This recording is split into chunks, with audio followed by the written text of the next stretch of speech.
தமிழ்நாட்டில் மாத்திரம்தான் இருக்கா? கேரளாவில் யானையை கட்டி போரடிக்கிறேன் இல்லை, யானை என்ன யானை அடிக்கிறேன், யானை எத்தனை பேரை கொண்டு யானையை தடை பண்ணுங்கடா. அவன் வடக்க பூரா ஒட்டகம் ஓடிக்கிட்டு எல்லா இடத்துலையும் ஒட்டகத்தை தடை பண்ணுங்க பார்ப்போம். ஒட்டகத்தை நீங்க அடிக்கலையா? ஒட்டகத்தை நீங்க இழுத்துட்டு போல மண்டியில் ஒட்டகத்தை தடை பண்ணுங்கடா. ஏண்டா ஏதோ அங்க என்னமோ காலமாட பிடிக்கிறமா இவங்க வந்து கண்ட்ரோல் பண்ண ரெப்பிட்டா இல்ல தெரியாம இருப்பிட்டா சொல்றாங்களே. இவர் வந்து நீருக்கு நீர் வடிக்கிற திமுக அவர் தான் கையெழுத்து போட்டார். கலைஞர்லாம் இங்க வந்து ஆடியாதிரி கூட்ட என்னத்தை இளைஞர்களுக்கு ஒரு ஓடி போய் நீ எங்கனாலும் உனக்கு ஓட்டே விடுதாது என்றாலும் நல்லவங்களுக்கு ஓட்டு போடான். அதுவும் ஒரு தொலைக்காட்சி ஜாதிகா எந்த ஜாதிக்கு யாரும் பயப்படல. அப்பயே ஜாதிக்காரர் ஒருத்தர் படிக்கிறாரு. அப்ப எந்த ஜாதிக்கு யாரும் பயப்படாம இது வந்து தமிழர்கள் வீர விளையாட்டு. தமிழருங்கிறதுல வீர விளையாட்டு தானே. ஏன் விவசாயிகளுக்கு நீங்க குரல் கொடுக்கலாங்கிற அங்க குரல் கொடுத்துக்கிட்டு தான் அந்த விவசாயிகளுக்கு முதல் குரல் கொடுத்தது என்னுடைய கட்சி. ஆனா என் கட்சியை பத்தி எல்லாம் அவங்க பேசல. ஏன் நாங்க முதல் குரல் கொடுத்தோம். முதல் குரல் கொடுத்து முதல் ஜெயிலுக்கு போனது எங்க கட்சிக்காரங்க. அன்னைக்கு எல்லாரும் ஜெயிலில் போயிட்டு இருந்தாங்க. அவங்க வேலை வாங்கல. சரி இவர் ஏன் நிதிக்கு நீர் வடிக்கிற ஸ்டாலின் 3 பேருக்கு மாத்திரம் ஒரு 1 லட்சம் ரூபா கொடுத்தா 100 பேருக்கு மேல இறந்துருக்காங்க. இதுல ஒரு மந்திரி சொல்றாங்க சைக்கிள் யாரு சாகல உங்களுக்கு தெரியுமா அப்படிங்கிறாரு. முன்தானம் ஒரு மந்திரி விவசாயிகள் எப்படியாச்சாங்க. சரி பொம்பளை இருந்திருக்கேன் கடலூர்ல அதுக்கு ஒண்ணுமா இல்லை. அவங்க பாலிடாளர்கள் சாப்பிட்டு அங்கேயே சொல்லிட்டாங்களே. அது என்ன காலம்? அது விவசாயிகள் சாகல. ஏதோ கலெக்டர்களை போய் சொல்லக்கூடாது, கரெக்டா சொல்லணும். கோர்ட்டு அதான் சொல்லிச்சு. நீயா ஆர்டர் கொடுக்குறியா? ஆனா கோர்ட்ல போய் எப்படி சொல்ல முடியும்? கோர்ட்டு சொன்னா நீங்க ஏதாவது எக்குதப்பா ஏதாவது போடக்கூடாதுங்கிறதுக்காக தான் இவங்க வந்து 6 விவசாயிகள் சாகலம் சொல்ல கோர்ட்டு ஒரு ஸ்ட்ராங் முடிவு பண்ணி நீங்க போங்க எத்தனை விவசாயம்னா எல்லா விவசாயிகள் ஸ்ட்ராங் சொல்ல முடியும். கோர்ட்டே தயவு செய்து பிறகு ஆளுகின்ற கட்சியை நம்பாதீங்க. நம்பாம நீங்க ஒரு ஆளை போட்டு போய் பாருங்களேன் என்னென்ன அக்கப்போர் நடக்குது என்பது உங்களுக்கு தான் தெரியும். அதே மாதிரிதான் ஏன்னா நீங்க நிறைய அக்கப்போர் நடக்கும். சரி இது தமிழ்நாடு பிரச்சனை தானே. ஜல்லிக்கட்டு என்பது தமிழ்நாடு பிரச்சனை. நம்ம மாடை கட்டிட்டு இப்படி பட்ஜெட் என்பது தமிழ்நாடு பிரச்சனை. ஜல்லிக்கட்டு மஞ்சவரட்டு எல்லாமே தமிழ்நாடு. பொள்ளாச்சியில் கூட ஓடு ஊர்ல இருந்து இங்கிருந்து வரும். சரி உடுமலைப்பட்டிலிருந்து வீடு கட்டிட்டு வருவாங்க. அது மஞ்சவரட்டு. சரி அதெல்லாம் தடை பண்ணிட்டாங்க. எல்லாம் சரி மாட்டு வண்டியில் கொண்டு ஓட்டுறதுக்கு என்ன பேர் அதையும் தான் தடை பண்ணா எங்கடா அது வந்து வியாபாரம். என்னடா என்ன பேட்டானா குழந்தை. ஹிந்தியில பேட்டா அமைப்புங்க. பேட்டா என்றால் ஹிந்தியின் குழந்தை. நம்ம சொல்ற பேட்டா வேற, இவங்க சொல்ற பேட்டா வேற. நம்ம சொல்ற பேட்டா குழந்தை. இந்த பேட்டாவும் ஒண்ணுதான் அப்படிங்கிற நம்ம பொறுத்தவரை. உங்களுக்கு என்னடா தெரியும் எங்களை பத்தி? ஆக நான் ஏன் இதை சொல்லுகிறேன்னா ஒரு அவசரம் கொடுங்க. தமிழ்நாடு பிரச்சனை தானே. தமிழ்நாட்டுக்குள் நடக்கிற பிரச்சனை. தமிழ்நாட்டில் நடக்கிற பிரச்சனை. தமிழக அரசு தான் அவசர சட்டம் இயற்றணும். அவசர சட்டம் ஏற்றி அவசரத்தை பாஸ் பண்ணி வச்சுக்க. தமிழக அரசு ஏன் பயப்படுறீங்க? பயப்படாதீங்க. யாருக்கும் பயப்படாம மந்திரிகள் அழைச்சு முதல்ல மந்திரிகள் மீட்டிங் போடுங்க. அப்புறம் சட்டசபை 25 எங்களுக்கு தயவு செஞ்சு 14ஆம் தேதிக்குள் நடந்தது. அவசரமா நீங்க ஒரு மீட்டிங் போட எல்லா கட்சிகளும் தான் இங்க வந்து நடத்துனாங்க. எல்லா கட்சிகளும் எப்படி எதிர்ப்பு தெரிவிக்கிறாங்க நாங்களும் தான் பார்க்கிறோம். நாங்க வரலங்கிறதுக்காக சட்டசபைக்கு வரலங்கிறதுக்காக நீங்களாக குரல் கொடுத்துக்கிட்டு இருக்காதீங்க. நான் என்ன சொல்றேன், பாஸ் பண்ணி வச்சு நாளைக்கு போட்டு கேட்டாலும் யாருக்கிட்ட சொல்லாமல் நாங்கள் ஏற்கனவே நீங்க போட்டியா அப்ப எனக்காக நீ அவசரமா போட்டிருக்க. எனக்காக கோர்ட்டு சொல்லும். எனக்காகத்தான் நீங்க அவசர சபையை கூட்டி மந்திரி சபையை கூட்டி அவசர சட்டம் முன்னாடி மந்திரி சபையை கூட்டி சட்டம் பண்ணி இப்போ நான் விஜயகாந்த் சொன்னேங்கிறதுக்காக நீங்கள் ஒன்று சட்டம் போட வேண்டாம். சத்தம் போட்டா இந்த விஜயகாந்துக்கு அடிப்படைஞ்சு அடியே படியாதீங்க. உங்களை யார் அடிப்படை சொல்ல 14 கூட போடுங்க, இல்லை 12 போடுங்க. ஆனால் 13 எத்தனாம் தேதி மாடு பிடிப்பீங்க? 5 வயசு 10 வயசு 11 வயசுல இங்கே வந்து பார்த்து 6 வருஷம் மாடி வாசல்கிட்ட மழை அடிக்கிட்டு வந்து மாலை போய் இடையில வந்து நடிக்க போயிட்டேன். நடிக்க போனதுனால தான் அடிக்கடி வர முடியாது. பாலமேடு எனக்கு கூட பாலமேடு, என் படையை கூட பாலமேடு வரணுங்கிறதா கொஞ்சம் ஜல்லிக்கடை போகணும் பார்க்குறேன். அவன் பையன் கொடுத்துருவான், நடி நான் கூட ஜல்லிக்கட்டை போகவா, நான் கொண்டு போகிறேன் அப்படின்னு. அப்படிப்பட்ட ஒரு வீர விளையாட்டை இவர்களையும் தடை பண்ணுறாங்க. இங்கிருந்தே ஒரு 10-15 அடி 20 அடி இதெல்லாம் பிடிச்சி தானே ஓடுவாங்க. அதுக்கப்புறம் விட்டுருவாங்கல்ல.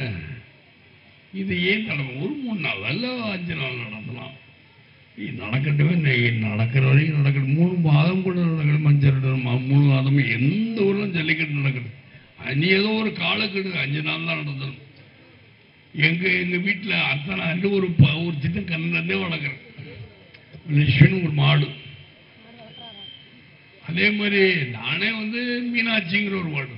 3 நாங்கள் வேற ஒருத்தர். ஏன்னா வளர்க்க இடம் இல்லை, வளர்க்குறதுக்கு டாப் எல்லாம் போட்டு இப்போ அது வெயிலில் கேட்கக்கூடாது, வெயிலில் இருக்கக்கூடாதுங்கிறதுக்காக நம்ம போட்டு அப்போ எங்களோட பிள்ளைங்க மாதிரி தான் நாங்கள் பார்க்குறோம்.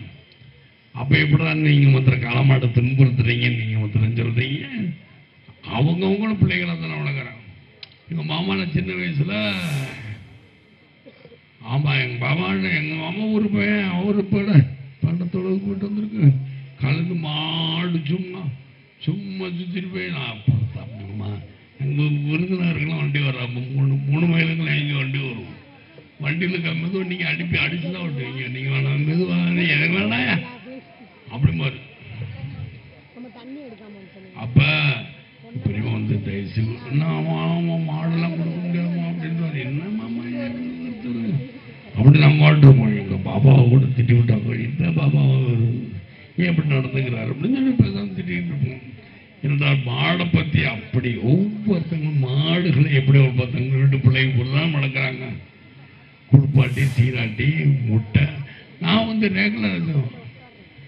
ரெகுலரைஸ் பண்ணும் பொழுது பொள்ளாச்சியில் உழவன் வாங்கிட்டு படத்தில் ரெகுலரைஸ் எடுது. அப்பதான் எனக்கு தெரியும் ரெக்கடா வண்டிக்கெல்லாம் முட்டை கொடுக்குறாங்க.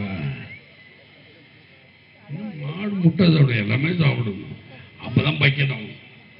அப்போ ஒரு மாட்டு வண்டிக்கு எத்தனை 100-130 மாடு 350 வண்டின்னா 300 மாடுகளுக்கு 300 பைக்கெட் வாங்கி 3 தண்ணி. ஏன்னா வியாதி வந்துடக்கூடாது, வியாதி வந்துவிடக்கூடாது என்பதற்காக 300 மாடுகளுக்கும் செய்தேன். இவங்க எல்லாரும் போயிட்டா இவங்க எல்லாம் 300 மாடுகளுக்கு நான் வச்சேன். அது வேற கதை. அதை விட்டுங்க.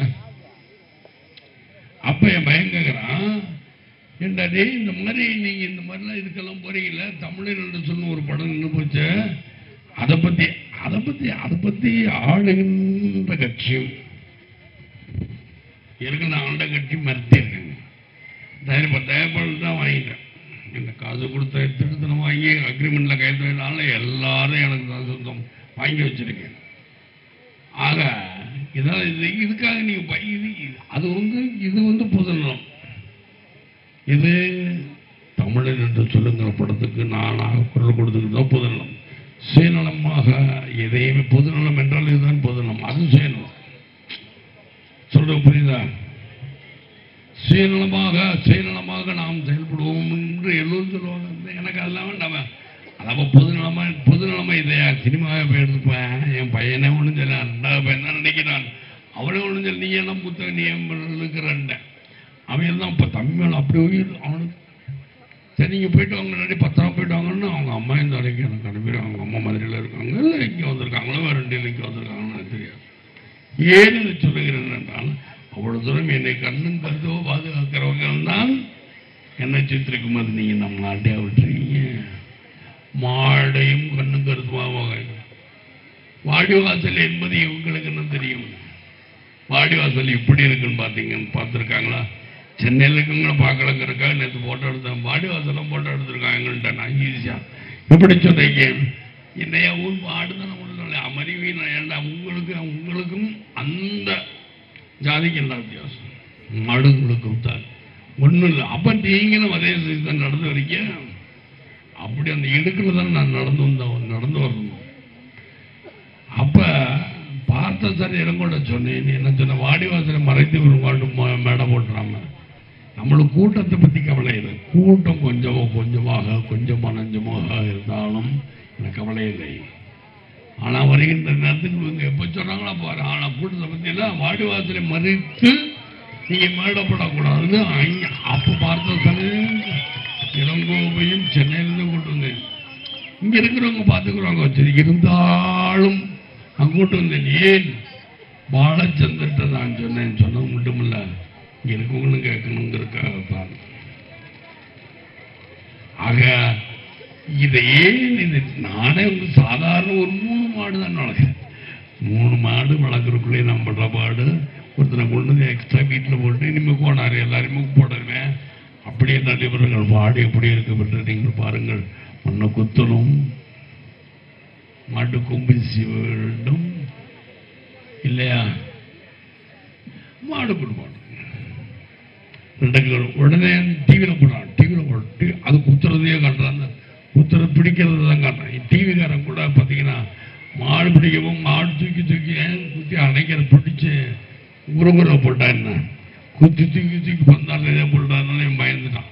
அது வழக்கத்துக்காரன் பேல்டா